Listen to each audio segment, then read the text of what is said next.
కడుపు నిండినోని రుబాబ్ వేరే ఉంటది, ఆకలైనోని ఆవేదన అలా ఉంటది. అది అర్థం చేసుకొని బాధలున్నోని గోకకుంటుండడు బలిసినోడు. బాయిల పడ్డోని మీద ఇంకో రాయి వేద్దామని చూస్తూనే ఉంటాడు. అప్పుడు కష్టాలలో ఉన్నోడు ఏం చేయలేక ఏమని పాపన వానికి అన్నట్టు ఊకుంటాడు. కానీ అందరు ఒక్క తీరే ఉంటారా? ఎట్లయితే అట్లా అని పొట్టు పొట్టు చేసేటోళ్ళు కూడా ఉంటారు. ఇగో గిల్ల లెక్కనే పెద్దపల్లి జిల్లా నిమ్మనపల్లి ఐకేపీ సెంటర్ల సన్న ఒడ్లు వంటలేరని రైతులు దారినాకు దిగిండ్రు. రోడ్డు మీద వచ్చిపోయే బండ్లను ఆపిండ్రు. చాలా మంది ఆటోలు, జీపులు, బస్సులు, లారీలు పక్కకు పెట్టుకొని ఆగిండ్రు. ఎవరు ఆపత ఎట్లున్నదో, ఎన్ని రోజుల నుంచి తిప్పల పడుతున్నారో అని ఓపిక పట్టిండ్రు. కానీ ఇతగాడెవలో గాని నన్ను మించిన మోతవారు లేరన్నట్టు ధర్నా చేస్తున్న రైతుల మీదకే మరలబడ్డాడు. ఇగో గీ తీరుగా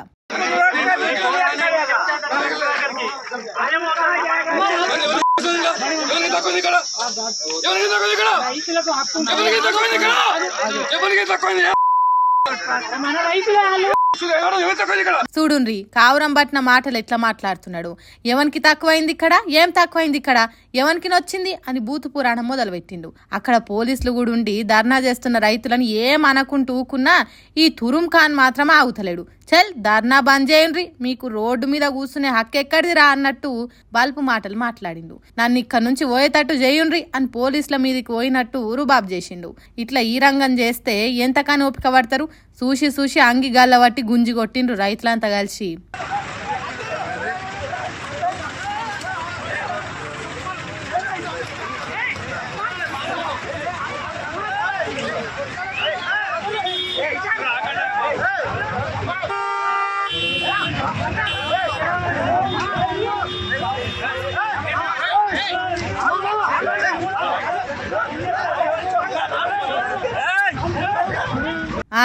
దెబ్బకు దిమ్మ తిరిగి బొమ్మ కనిపించింది కావచ్చు బల్పు చేష్టల బద్మాషిగానికి. మళ్ళా మర్రి చూడకుంటే వెళ్ళిపోయిండు. మమ్ములనే మీకేం తక్కువైందని తలకాయ ఎత్తిక్కే మాటలు అంటవా?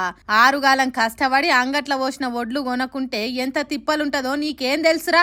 ఎప్పుడు వాన పడుతుందో, ఎండిన ఒడ్లు ఏమైపోతాయని రంది కొద్ది మేము ధర్నా చేస్తుంటే నువ్వు తిన్నదరగని మాటలు అంటవా అన్నట్టు పొట్టు పొట్టు చేసిండ్రు రైతులు. అట్లా కుమార్ అనే ఈతగాడు కాంగ్రెస్ పార్టీ కార్యకర్త కాబట్టే ఇట్లా మాట్లాడిందని అంటురు కొందరు. మరి దాంట్లో నిజం ఎంతున్నది అనేది మనకు తెలియదు. కానీ ఈగో ఇట్లా తెరువు పోయి అందించుకున్నట్టు చేసిండు అట్లా కుమారు. రైతులంటే ఎప్పటికీ అమాయకులు కాదు. అప్పుడప్పుడు వాళ్ళకు కూడా ఆవేశం వస్తే మాతోని గిట్లుంటదా అనేది నిరూపించిండ్రు. రాజకీయ లీడర్లు మైక్ పట్టుకొని మాట్లాడేటప్పుడు అప్పుడప్పుడు వాళ్ళకి తెలియకుండానే నిజాలు చెప్తుంటారు.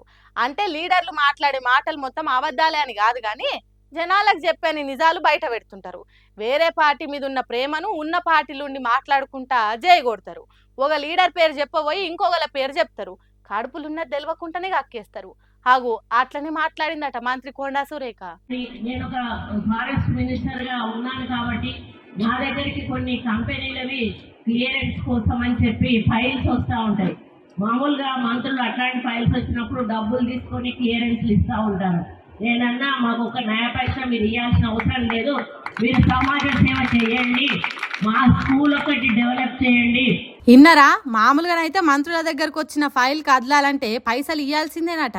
కానీ సురేఖ మాత్రం ₹1 తీసుకోకటే చేస్తుందట. అంటే ఏందన్నట్టు సురేఖ మాత్రమే లంచాలు కమిషన్లు తీసుకోకుండా ఉంటుంది. కడమ మంత్రులంతా మంచిగా కమాయిస్తున్నారు అన్నట్టే కదా అని షేరింగులు చేస్తున్నారు సోషల్ మీడియా పబ్లిక్. తోటి మంత్రులు చేస్తున్న పనులు బయట పెట్టినట్టే సర్కార్ చక్కదనం ఎట్లున్నదో చెప్పినవు అని అంటుర్రు. అంటే ప్రతిపక్షాలు కాంగ్రెస్ సర్కార్ను అన్నది నిజమేనా? 20% కమిషన్లు అనేది రైటే అన్నట్ట? మియాం లేకుంటే మంత్రుల దగ్గరి ఫైలు అడుగు ముందు గదలనట్టేనా? అప్పు పుట్టని తెలంగాణలో మంత్రుల ఆదాయాలు పెంచుకుంటున్నారు అన్నట్టే కదా. నిప్పు లేనిదే పోగ ఏడికెళ్ళి వస్తుంది. నోరు జారినట్టు చెప్పినా కొండా సురేఖ బరాబర్ చెప్పింది అన్నట్టు కామెంట్లు రాసి బాగానే తిప్పుతున్నారు ఈ వీడియోను. తాను ఒక్కదాన్నే మంచి మంత్రిని మంచి పేరు సంపాదించుకునే తానికి మాట్లాడిన మాటలు ఇప్పుడు కొండా సురేఖ మెడకు కొండ శిల్వ చుట్టుకున్నట్టు అయింది. ఇక దీని మీద నేను మా సర్కార్లు ఉన్న మంత్రులను అనలేదు, బీఆర్ఎస్ సర్కారు ఉన్నప్పటి ముచ్చట చెప్పినా అని ఏదో సర్దుకొని చూసింది, కానీ వర్కౌట్ అయితలేదు. తన వివరణ తోటి మంత్రులు ఎట్లా తీసుకుంటారో కానీ కొండా సురేఖ సర్కార్కు తలకాయ నొప్పి అవుతున్నదట. మొన్నటికి మొన్న మిస్ వరల్డ్ బామలు వరంగల్కి వచ్చినప్పుడు అని మాట్లాడింది. అంతకుముందు హీరోయిన్ సమంత గురించి మాట్లాడి కోర్టుతోని మోటికాయలు వేయించుకున్నది. సొంత పార్టీ ఎమ్మెల్యే రేవూరి ప్రకాష్ రెడ్డితోని ఖాయం పెట్టుకున్నది. అట్లాంటి లొల్లిలా ఓసారి గీసుకొండ పోలీస్ స్టేషన్కి పోయి సిఐ కుర్చీలా కూర్చొని పోలీసుల మీదకే ఫైర్ అయింది. ఇగో ఇట్లా సర్కార్కు షెడ్డ పేరు తీసుకొస్తున్నది. ప్రతిసారి ప్రతిపక్షాలు ప్రభుత్వం ప్రభుత్వాన్ని తిట్టే ఛాన్స్ ఇస్తున్నది. అందుకే మంత్రి పదవి తీసేయాలన్నట్టు కూడా కొందరు సొంత పార్టీలు అంటుర్రట. మరి ఆఖరికి ఏమవుతుందో ఏమో చూడాలి.